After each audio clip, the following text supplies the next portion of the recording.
చాలా సంతోషం. ఈ రోజున మన రాధా మాధవ్ గారు ఆయన సుమారుగా 12 సినిమాలు తీశారు. ఆయనకి నాకు చాలా పరిచయం ఉంది. ఆయన ఇదివరకు సినిమా బహుశా మన గోపీచంద్ సినిమాలో ఉంది. నేను దానికి కూడా వెళ్ళాను రిలీజ్ ఫంక్షన్కి. ఇవాళ సినిమా ఇండస్ట్రీ ఎలాగుందంటే సినిమా తీయటం ఒక ఎత్తు అయితే దాన్ని ప్రమోషన్ చేయడం ఒక ఎత్తు అయిపోయింది. ప్రమోషన్ కనుక ఎమోషన్గా చేయలేకపోతే డిమోషనే మిగిలిపోతుంది. చాలా కష్టం సినిమా ఇండస్ట్రీని. నేను అంటాను, మన వాళ్ళందరూ ఏం చేస్తున్నారంటే సినిమా అంతా అయిపోయిన తర్వాత ప్రమోషన్ మొదలు పెడుతున్నారు. కానీ అలా కాదండి. దయించి నిర్మాతలందరికీ కూడా, నేను కూడా నిర్మాతగా చెప్తున్నాను, ప్రమోషన్ అనేది సినిమా నడుస్తూ ఉండంగానే మొదలు పెట్టాలి. దానికి ఉదాహరణ సంక్రాంతికి వస్తున్నాం సినిమా. నిన్న మన అనిల్ రావుపూడి అప్పుడే ప్రమోషన్ మొదలు పెట్టేశాడు మన చిరంజీవి గారి సినిమాకి, మన నయనతారతోటి. నేను అనేది ఏంటంటే ఎప్పుడో కాకుండా సినిమా నడుస్తున్నప్పుడే ప్రమోషన్ మొదలు పెడితే కానీ అది జనాల్లోకి వెళ్ళదు. ఇవాళ ఇండస్ట్రీ తాలూకా పరిస్థితి ఎలా ఉందంటే రేపు 1వ తారీఖున సినిమా థియేటర్లన్నీ మూసేయాలి, మాకు పర్సంటేజీలు రావాలి అని కొత్త నినాదం తీసుకొచ్చారు. అసలు మూసేయాలంటే ఎప్పుడా మూసేసే ఉన్నాం మేము థియేటర్లో. ఏ హాలు కూడా సంవత్సరం పాటు సినిమా ఆడిన రోజు లేదు. ఇండస్ట్రీ అలా అయిపోయింది. ఓటీటీ దెబ్బ, ఆడియో దెబ్బ, వీడియో దెబ్బ, టీవీ దెబ్బ ఏదో తెలియదు. అయినా కూడా అక్కడక్కడ మంచి వెలుగుతో ఒక వెలుగులాగా వస్తుంటాయి కొన్ని సినిమాలు. అందులో ఈ భైరవం ఒకటే అని ఖచ్చితంగా నేను చెప్పగలుగుతున్నాను. భైరవం ఆ పేరులోనే ఒక ఎమోషన్ ఉంది, ఒక ప్రమోషన్ ఉంది, అద్భుతమైనటువంటి వైబ్రేషన్ ఉంది.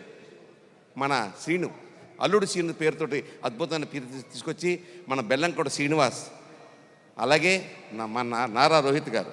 నారా అంటే తెలియక్కర్లేదు, నారా చంద్రబాబు నాయుడు గారు, నారా రోహిత్ గారు చెప్పాల్సిన పని లేదు ఆయన. అలాగే మన మంచు మనోజ్ అంటాను నేను, మంచి మనోజ్. ఇలా ముగ్గురుతోటి ఇవాళ ఈ సినిమాలు ఇప్పుడే నా పక్కన కూర్చొని చెప్తున్న అమ్మాయి డైరెక్టర్ శంకర్ గారు అంటే మీకు తెలుసు, జెంటిల్మెన్ లాంటి సినిమాలు తీసినటువంటి అద్భుతమైన సినిమా డైరెక్టర్ శంకర్ గారి కుమార్తె ఈ సినిమాలో హీరోయిన్గా యాక్ట్ చేస్తూ ఉంది. ఆ అమ్మాయి పేరు అతిథి ఇప్పుడు మీ అందరూ చూడబోతున్నారు. అటువంటి వాళ్ళందరినీ పెట్టుకునేసి ఉగ్రం నాందితో పలికి ఉగ్ర రూపం చూపించి ఇవాళ భైరవంతో రాపోస్తున్నటువంటి ఆ డైరెక్టర్ గారిని కూడా నేను మనస్ఫూర్తిగా అభినందిస్తున్నాను. ఖచ్చితంగా సినిమా ఆడాలంటే ప్రమోషన్ కావాలి. ఇవాళ నుంచి ఇంకా మీకు 13 రోజులు టైం ఉందండి. రాకెట్కి లాంచ్ ఇంకా టైం డౌన్ అయినట్టుగా మీరు లెక్క పెట్టుకోండి. ఎక్కడికక్కడ ప్రమోషన్ బాగా చెయ్యండి. చేసినప్పుడు ఖచ్చితంగా థియేటర్లకు జనాలు వస్తారు. మా పని ఎలా ఉందంటే థియేటర్ల పరిస్థితి వాల్ పోస్టులు వేస్తాం, అన్నీ వేస్తాం, మార్నింగ్ షో డబ్బులు రావు, మార్నింగ్ షో జనాలు ఉంటలే. అలాంటి పరిస్థితుల్లో ఇంత బ్యాడ్ టైంలో మళ్ళీ ఈ సినిమాకి ఇండస్ట్రీకి ఊపిరిపోయడానికి ఈ ముగ్గురు హీరోలతో వచ్చే సినిమా అద్భుతమైనటువంటి విజయం సాధించాలని చెప్పి నేను మనస్ఫూర్తిగా కోరుకుంటూ మళ్ళీ మా రాధా గారికి మరొకసారి నేను ధన్యవాదాలు చెప్పుకుంటూ I wish all the best again and again. అలాగే మా మినిస్టర్ గారు, సినిమాటోగ్రఫీ మినిస్టర్ గారు, నేను సినిమాటోగ్రఫీకి ఎఫ్డీసీ చైర్మన్గా కూడా చేశాను. ఈ సినిమాలో ఉన్న కష్టాలేంటో నష్టాలేంటో అన్నీ తెలుసు.